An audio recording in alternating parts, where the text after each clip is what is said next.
All right, today we're jumping right into some pretty explosive claims made by Treasury Secretary Scott Bessent in a recent interview.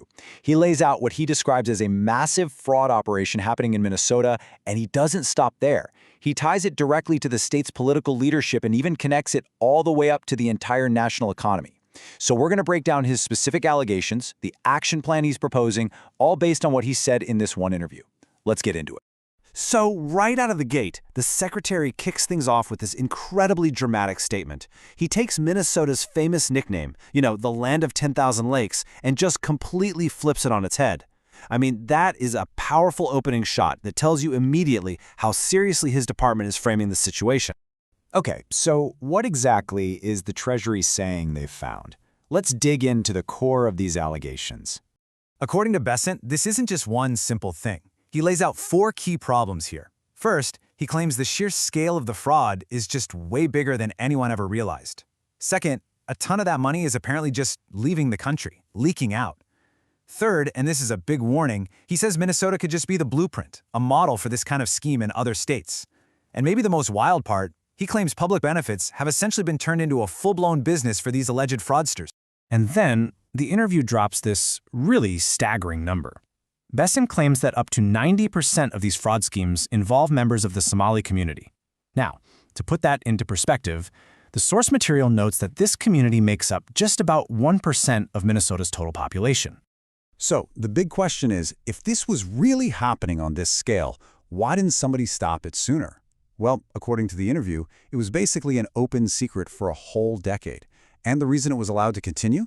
Bessent alleges it was this combination of, Minnesota nice, and this deep-seated political fear of being labeled a racist if you dared to investigate a specific minority community.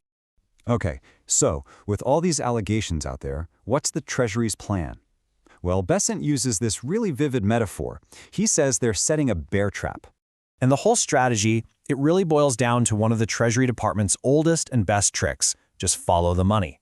He's not just talking about some newfangled technique, he's directly comparing this investigation to how they took down the mafia and huge drug cartels in the past. He's framing it as a powerful, proven method they're now aiming at this new target. And this slide really lays out that 3-step plan he talks about. Step 1, follow the money, not just in the US but overseas to places like East Africa, where he alleges it's being used to buy up luxury real estate. Step 2, bring in what he calls the big guns, IRS criminal enforcement, who, in his own words, don't monkey around.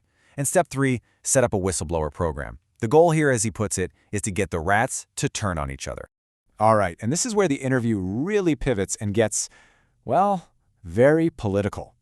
The secretary shifts from just describing the problem to pointing fingers and making direct accusations of a cover-up against specific officials in Minnesota. This quote right here, it really sums up the heart of his political accusation. The claim is that, at the bare minimum, the state's Democratic leadership just looked the other way. But the interview goes on to suggest it could be even worse than that, maybe even complicity. And he doesn't just make a blanket statement. Nope. The interview calls out specific people and organizations.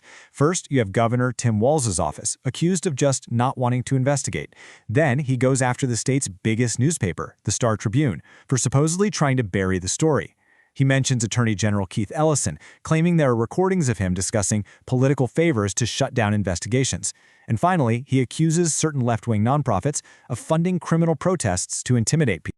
And then the accusations get really personal. Bessent flat out calls Governor Walz a coward, and the reason he gives for this? It all goes back to a planned meeting at the state capitol that got canceled. Bessent claims it's because the governor refused to guarantee he'd have police protection there. Okay, so after all those specific accusations in Minnesota, the interview zooms way out. It starts connecting this one investigation to the administration's entire economic vision for the country. It's a much bigger picture. And this is where you really see that shift to the national level.